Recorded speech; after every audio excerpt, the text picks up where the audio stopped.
Justice. Tell me, love the jet pig? What do we say about justice?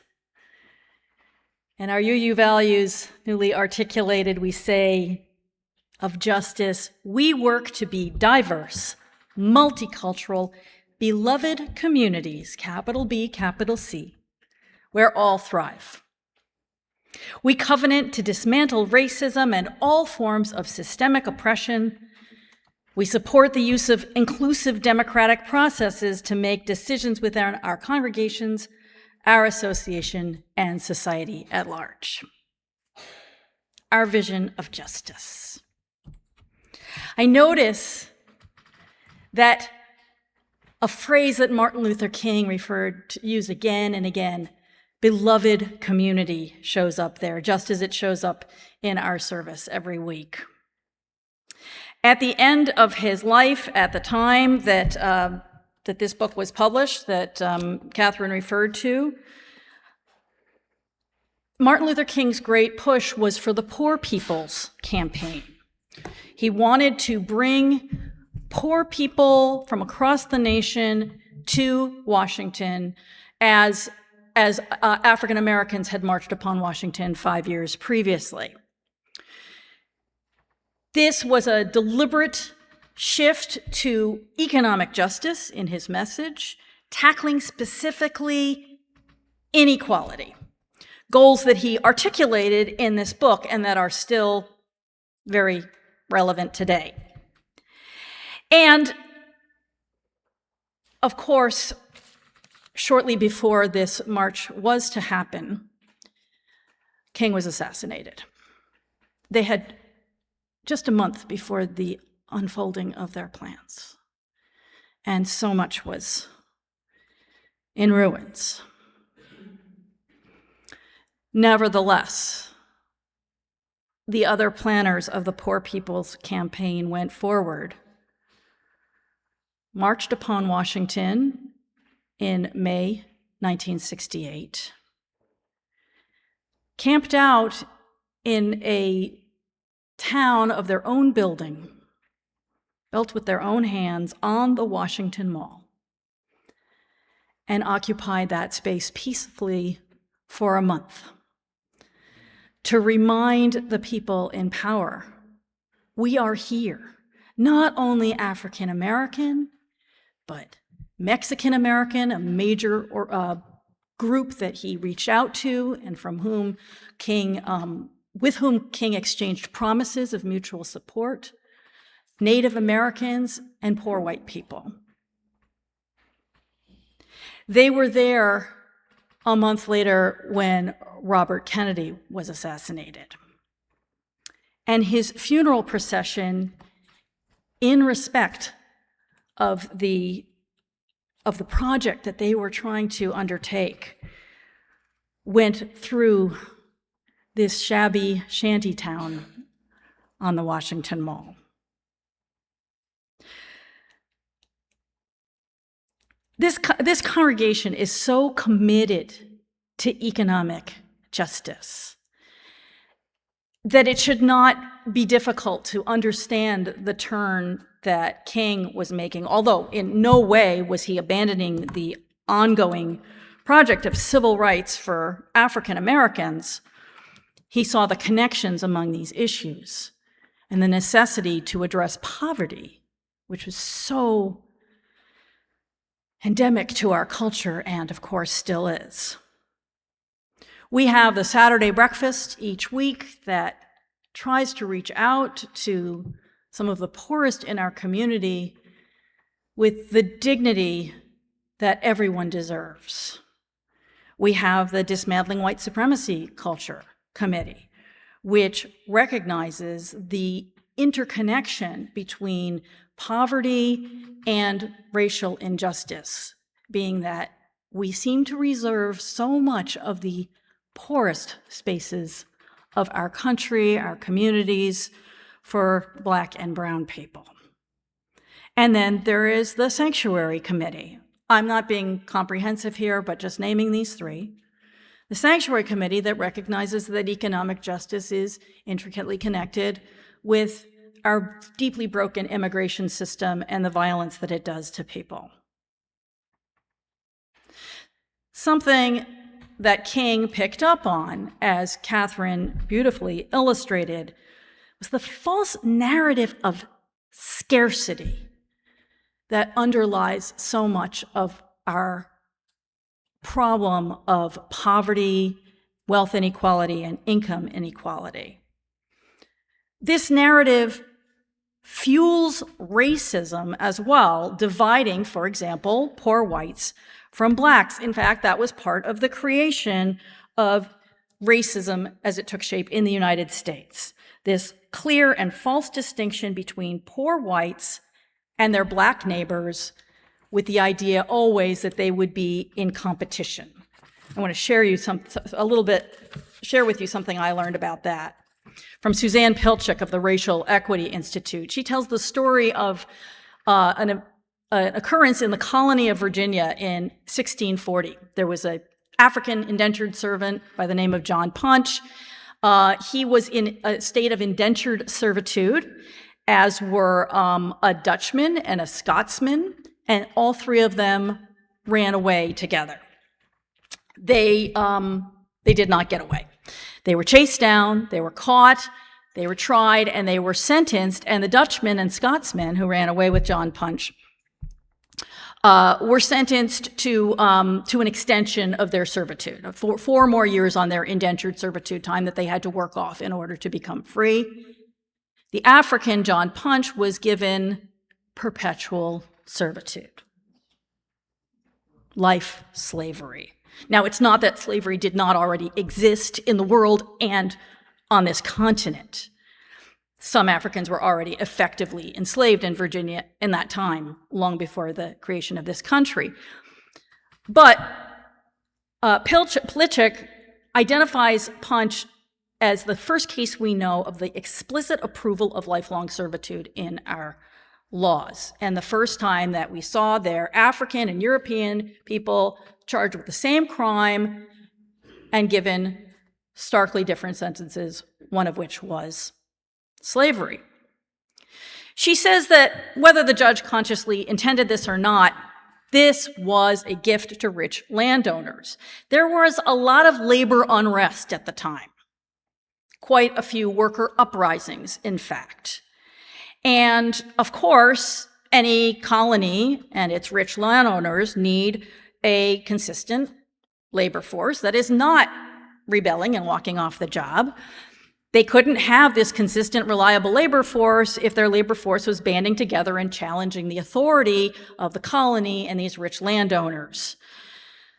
So, this was the first documented case of what would become an ongoing practice: to give the poor people who looked like those in power, maybe were of the same ethnic background sometimes as those in power, but had very little actual economic power, they'd give them advantages, usually small advantages, over Africans and Native people as well.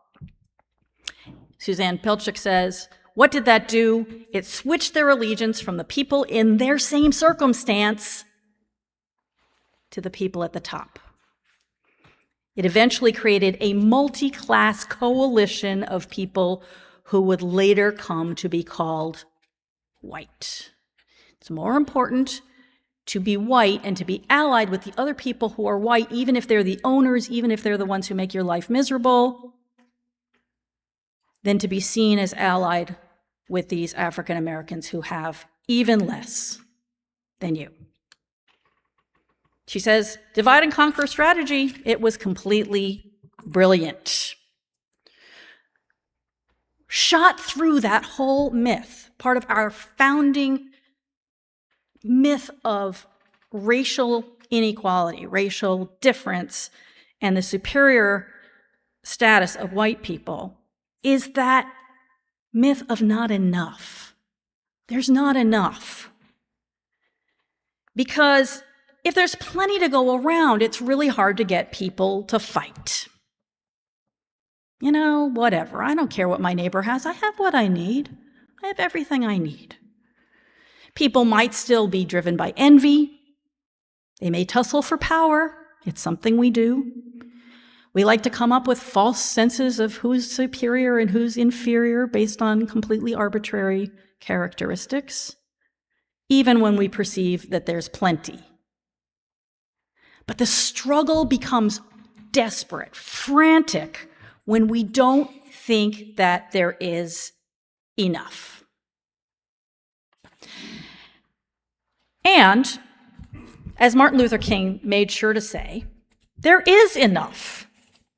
He said, remember, he's writing in 1967, in this day of man's highest technical achievement, he said man, in this day of dazzling discovery, of novel opportunities, loftier dignities, and fuller freedoms for all, there is no excuse for the kind of blind craving for power and resources that provoked the wars of previous generations. There is no need to fight for food and land. We have enough. If we didn't already have enough, then the means of transportation that we now have, the means of production we now have, provide for everybody. And that is still true. And yet this myth that we must fight one another for what little there is persists, with new enemies coming along as the bullies find them convenient, like clockwork. You know, if you look at what he was talking about, the scientific achievements in 1967, imagine how far things have come now. But if anything, we have greater inequality, less economic justice,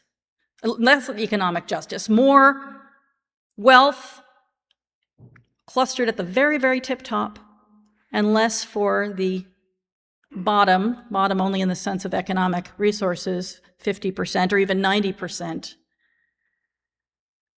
with, again, a huge racial wealth gap that has not declined since King's day.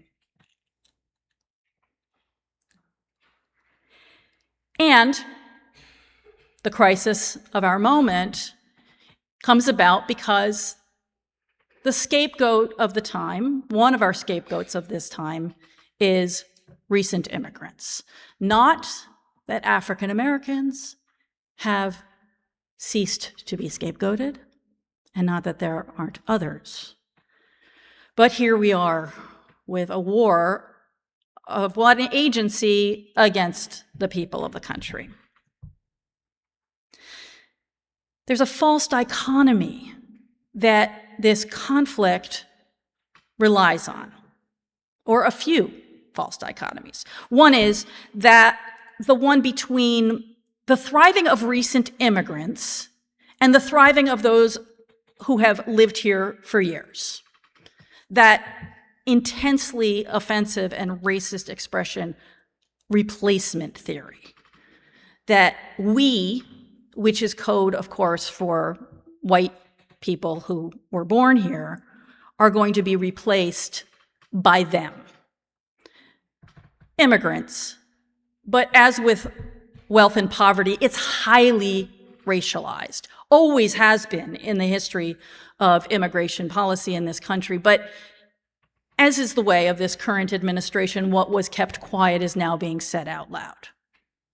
What countries are okay? Norway. Why don't you send more people from Norway? What's Norway like? And then the countries that get on the list of countries not where people may not even enter now, they're all from the global south. People tend to be black and brown. Oh, but we better have a carve-out, because South Africa's okay if you're white. As then, again, this has always been baked into immigration policy, but it's just right out there right now. And so if we have this dichotomy, right, already you have this sense of competition, especially if people don't feel like they're doing so well. We don't have enough, and now there's these other people competing who are inferior to us, who are new. It's them or us. And then there's that also false dichotomy between native-born people and immigrants of all kinds. which is quite a turnaround. It was just not even a generation ago that even the president's party liked to call us a nation of immigrants, which we mostly are, immigrants and the descendants of immigrants. And I was thinking just the other day, I was at the farmer's market, as I usually am on Saturday morning, and as I was leaving and with this travel and this sermon kind of swirling in my head, I thought, what would that experience have been like without immigrants? I could not think of a single stall that would have been there. Either the people running it were self-evidently, by their accents, immigrants themselves, or I knew that they had come from farms that were mostly operated by recent immigrants, legal or illegal.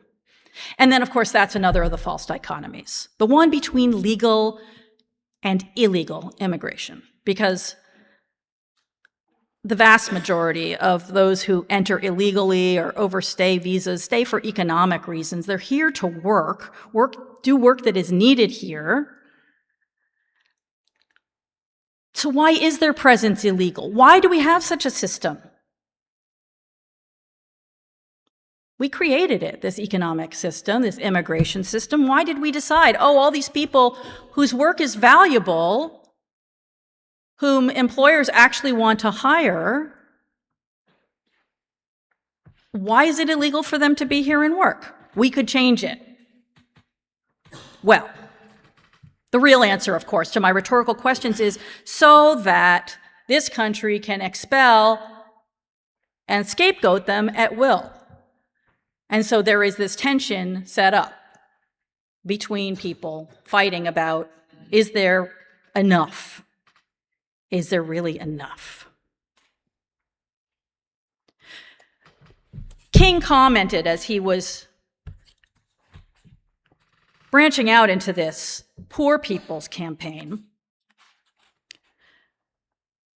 He commented that some of the things that were tools of the civil rights movement were not likely to still be in our hands. He said, so far, and this is somebody who knew just how hard it was to actually make this work, so far we've had constitutional backing for most of our demands for change. This has made our work easier, since we could be sure of legal support from the federal courts, and now we are approaching areas where the voice of the Constitution is not clear. The Constitution says we have a right to vote. Whether or not the courts actually enforce that, that's an interesting question. But as he pointed out, there's no such assurance of the right to adequate housing or the right to an adequate income. That we are going to have to take on in different ways. But a lot of the tools are the same.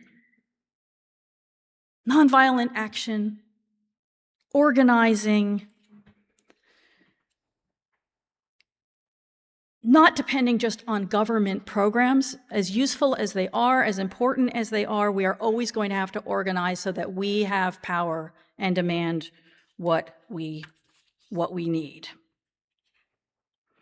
And here we have this group of people who are trained to do these things, trained to be working for civil rights. And what could they do if they turned their energy to poverty writ large? Well, it would be really tragic to say we'll never know. We won't know where it would have gone if King had lived. And that occupation of Washington, I won't say occupation, they weren't occupying. The residing upon the mall and being witnesses of poverty in the halls of power, that lasted only a month, with minor concessions from the government. Not insignificant, but not the whole vision. But the Poor People's Campaign lives again. Reverend William Barber is its leader. And we see it coming up again in this current struggle about immigration, have no doubt. One of the secrets of certain demagogues, that's the fancy word for bullies, I think, yeah? Certain bullies with power, is to make us feel that there isn't enough so that we will fight each other. Like the poor whites and their black neighbors, the people who were together with them and ran away with them in indentured servitude. Only one of you can have freedom. Only one of you can be in my good books. Me, the demagogue, the person with power, and my oligarch pals. And then those among us who fear to lose what we have, or fear that we will be replaced, that we are not really approved or belong, then maybe those folks will do the dirty fighting for the bully. Well, here's what we have to offer instead, friends. We have a vision of enough.